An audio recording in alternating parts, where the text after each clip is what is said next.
Hello everyone in the Level Up Lab crew. I'm genuinely super excited to see you all back for this video, and I've got to say, today's lesson is going to be pretty wild. We're about to dive into something extraordinary, a method I truly believe will totally flip the way you tackle your work. It's all about how to finish everything, I'm stressing this again, everything, including the toughest, most complicated tasks you thought were impossible to pull off. Even better, this approach ensures you'll never miss a deadline, never feel stressed or grumpy, and most importantly, never burn out, even if laziness is just built into your DNA. Sounds like a far-fetched tale, right? But I promise you, even if being lazy is your natural vibe, you can still nail every task with flying colours. So what are we waiting for? Let's jump right in and explore this method together. I guarantee you'll be blown away. Before we move to the main part of today's lesson, I need a little help from you all. If you find this video interesting, fun, and worth your time, please hit the like button right there below the video. On the other hand, if you don't like it, or feel it's not hitting the mark for you, go ahead and press the dislike button. I totally welcome your honesty. No worries at all. This means a ton to me and my team because I rely on the like-dislike data to evaluate, reflect, and tweak things for the better. If future videos turn out more awesome and polished than the last, a big chunk of that credit goes to you for giving feedback with your likes or dislikes. So, dear friends, lend me a hand. Let's team up to make this content even more epic. Alright, let's kick things off with the first secret, and this is a hard-earned lesson I've picked up over time, not just some offhand comment or casual advice, okay? The secret is this. When you work, stop at 70% and never push to 100%.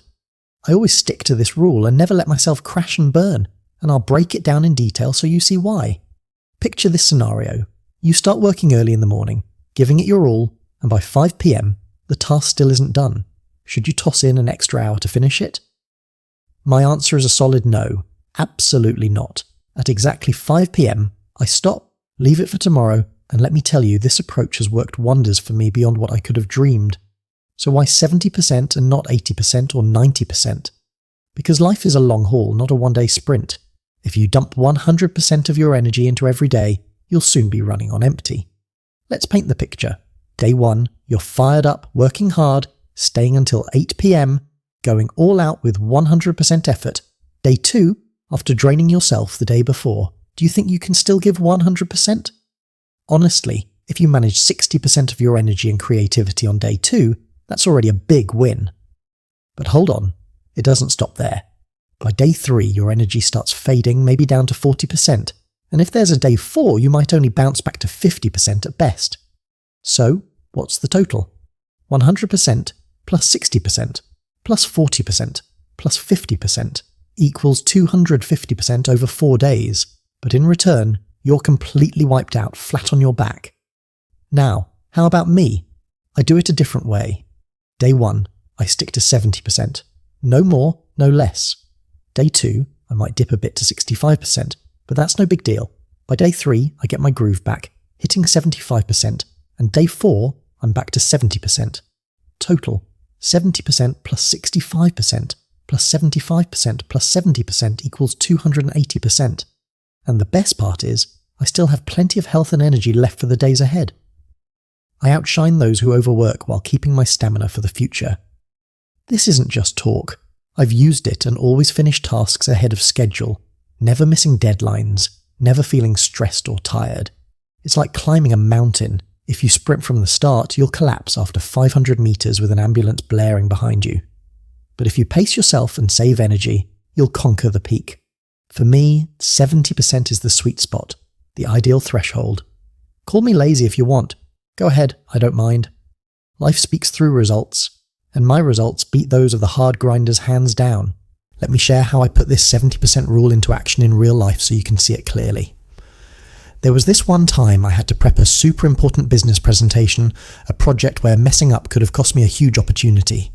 Instead of pulling an all-nighter to finish, I decided to do 70% during the day, focusing hard but stopping right at 5 PM. The next morning I was fresh, clear-headed, and only needed a little time to polish it off. Result?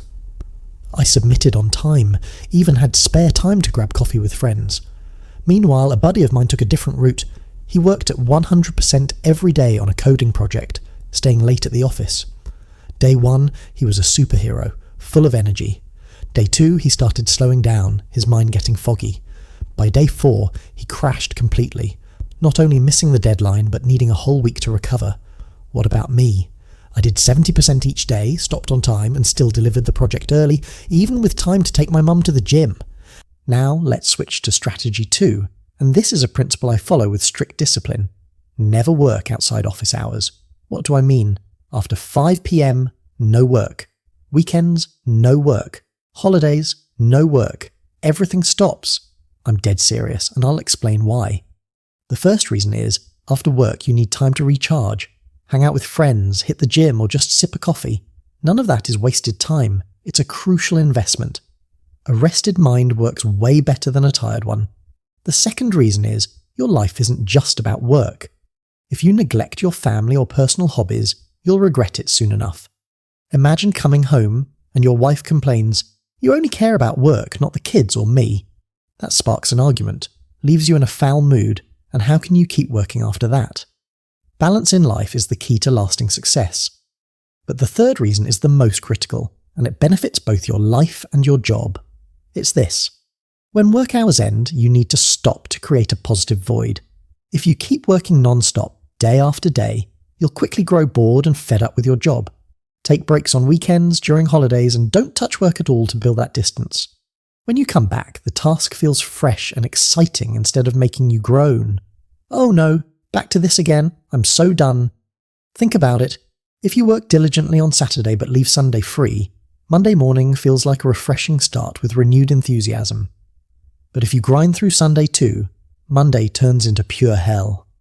Finally, we get to strategy 3, and this is a massive shift in my life, treating eating, sleeping, playing and training as equal to work. I used to chase success like a madman, working myself to death, giving it everything to hit my goals. I often heard people say, "No pain, no diamond," but for me, that lifestyle came with a steep price. I dealt with stomach issues, respiratory problems, and a long period of physical burnout. I realised if I kept going like that, I'd lose the battle. If you can stay healthy living that rush life, I'm happy for you, but for me, it wasn't sustainable. So, I changed. I no longer put work and career above everything else. I started valuing eating well, sleeping properly, playing with loved ones and exercising, placing them on the same level as my job. Thanks to this, I've not only achieved more in my career, but also gained so much richness in my personal life. And that wraps up the 3 key strategies for today, friends. I hope these tips bring you joy, happiness, and positive changes in your life. Catch you next time with a new video.